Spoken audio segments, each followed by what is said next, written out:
नमस्कार दोस्तों, आप देख रहे हैं चित्रकथा टीवी। शीमी एक खुले मिजाज की लड़की थी। वो बचपन से ही हर तरह की सुख सुविधाओं के साथ पली बड़ी थी।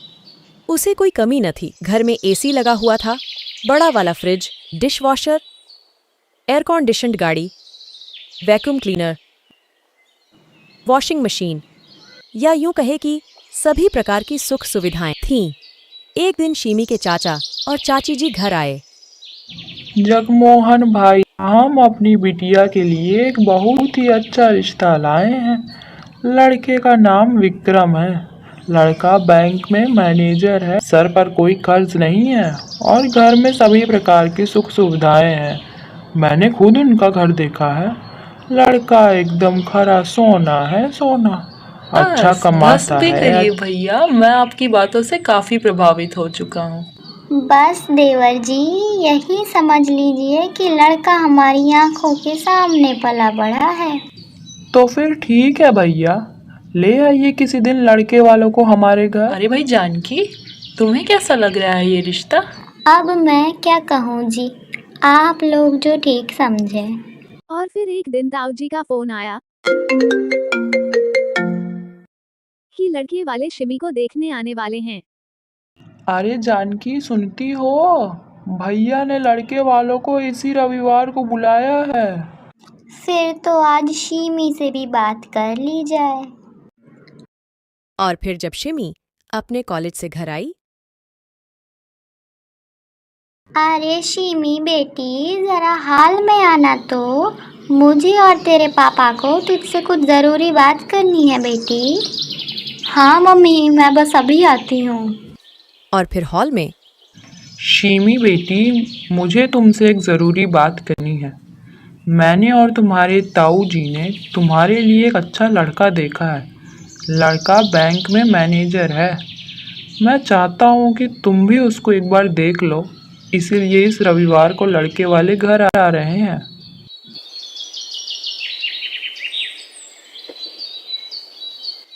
अरे अरे, नमस्ते भाई साहब, भाभी जी नमस्ते।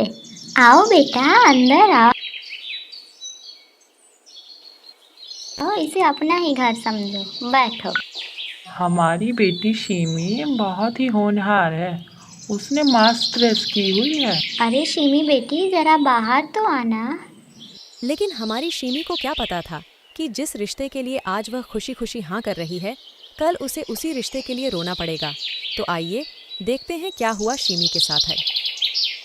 शीमी के ससुराल का पहला दिन। अरे मम्मी जी, इस घर में एसी वगैरह नहीं है क्या? अब देख बहू, जो भी है तेरे सामने है। हमने तुझसे छुपा के तिजोरी में तो बंद करके रखा नहीं है। बस शिमी का मुंह उसी समय बन जाता है, पर वो कुछ कह नहीं पाती। और अगले दिन जब शिमी ने सुबह सुबह फ्रिज से जूस निकालने के लिए उसे खोला तो अरे, ये जूस ठंडा क्यों नहीं है? अरे मम्मी जी, ये फ्रिज किसने बंद किया? इस फ्रिज में तो कुछ भी ठंडा नहीं है। अरे बहू, पूरा दिन फ्रिज चलेगा तो बिजली का बिल कितना आएगा? ये बिल कौन भरेगा? इसीलिए हम लोग फ्रिज को सिर्फ शाम में ही चालू करते हैं, बाकी पूरा दिन फ्रिज बंद रहता है। इससे बिजली का बिल कम आता है बहू। पर मम्मी जी, फिर घर में फ्रिज रखने का फ़ायदा ही क्या है जब घर का कोई सामान ठंडा ही नहीं होता? अब ज़्यादा बहस ना कर। अगर बिजली का बिल आने से बचाना है तो फ्रिज ऐसे ही चलाना होगा। और इस बात से एक बार फिर शिमी का मुंह बन जाता है। वो आगे कुछ नहीं कह पाती। एक दिन शिमी ने शाही पनीर बनाने का सोचा, जिसके लिए उसको कुछ मसाले मिक्सर में पीसने थे। और एक बार फिर सासू माँ किचन में आ धमकी। अरे बहू, ये तू क्या कर रही है? जब घर में सिलबट्टा रखा है तो तू मिक्सर क्यों निकाल रही है? वैसे भी खाने का असली मज़ा तो हाथ से पिसे हुए मसालों में ही आता है। इसलिए ये मिक्सर ना तू रख दे। और वैसे भी इस मिक्सर को तू जितनी देर चलाएगी उसका बिल कौन भरेगा? शिमी ने अपना सर पकड़ लिया और उसने सोचा, आज तो विक्रम से बात करनी ही पड़ेगी। अरे विक्रम, रात को जब विक्रम इस घर घर आया, में कोई भी सामान को इस्तेमाल करने क्यों नहीं दिया जाता? हर सामान को बिजली के बिल के नाम पे रोक लगा दी जाती है। मुझे समझ नहीं आता, अगर बिजली के बिल से इतनी ही परेशानी है तो घर में सामान रखा ही क्यों है? शिमी देखो, मैं इसमें कुछ नहीं बोल सकता। तुम और माँ आपस में निपटो। वैसे भी क्या मैं कम थका हुआ होता हूँ जो अब तुम दोनों की भी बहस में पड़ूं? एक दिन शिमी को घर के ढेर सारे कपड़े धोने थे। आज सासू माँ घर पे नहीं है, ढेर सारे कपड़े हैं। चलो फटाफट से मशीन लगा के सब धो डालती हूँ। उसने जैसे ही वॉशिंग मशीन में कपड़े डाले, सासू माँ वैसे ही वहां पर आ पहुंची। अरे अरे बहू, ये तू क्या कर रही है? तू 1 घंटे मशीन चलाएगी तो सोच जरा बिजली का बिल कितना आएगा, उसे कौन भरेगा? इससे अच्छा तो यही होगा कि सारे कपड़े तू हाथ से धो ले। अब शिमी से रहा न गया, उसने बोला, मम्मी जी, आप एक काम क्यों नहीं करती? इस घर के सारे सामानों को बेच क्यों नहीं देती, जिससे आपके बिजली के बिल की बहुत ज़्यादा बचत होगी।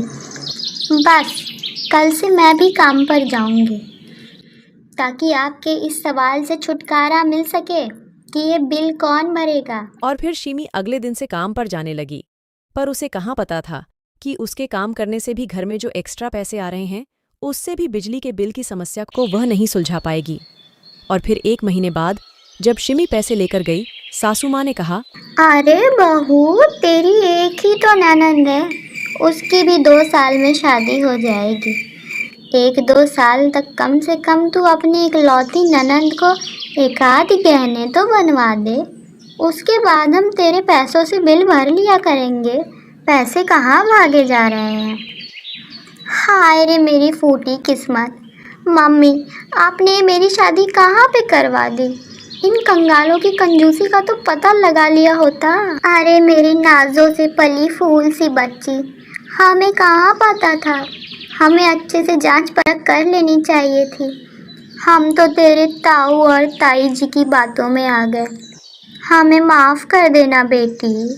और फिर एक दिन जब शिमी अपने दफ्तर में काम कर रही थी, उसने समाचार पे देखा कि सरकार ने बिजली का बिल उसके राज्य में 50% कम कर दिया है, जिससे शिमी के खुशी का ठिकाना न रहा। और उसने सोचा, सिर्फ सोचा ही नहीं, बल्कि उसने ये मान लिया कि अब तो सासू माँ मुझे बिजली के बिल की कहानी नहीं सुनाया करेंगी और सभी सामान इस्तेमाल करने देंगी। और शिमी भागते भागते घर पहुंची और उसने सासू माँ को बुलाया। मम्मी जी, आपने खुशखबरी देखी? सरकार ने हमारे राज्य का बिल 50% माफ़ कर दिया है। अब से हम लोग खुल के इन सामानों का इस्तेमाल कर सकेंगे, बिना किसी बिल की फिक्र किए। अरे वाह बहू वाह, मतलब अब सिर्फ आधा दिन फ्रिज चलाने से हमें बिजली के बिल के सिर्फ आधे पैसे भरने पड़ेंगे। अब से तो हम लोग बिना इस्त्री के ही कपड़े पहन लिया करेंगे और टीवी के सारे कार्यक्रम मोबाइल पर देख लिया करेंगे। सोच ज़रा बहू सोच, इससे बिजली के बिल की कितनी बचत होगी। वाह भाई वाह। सासू माँ के मुंह से छूट के बावजूद ऐसी बातें सुनकर शिमी कहती है, हे भगवान, इन कंगलों का बिल भर दे। और कहते ही बेहोश हो जाती है। मिलेंगे आपसे फिर से एक नई कहानी में। तब तक के लिए अपना बहुत ख्याल रखें। नमस्कार दोस्तों, आप देख रहे हैं चित्रकथा टीवी।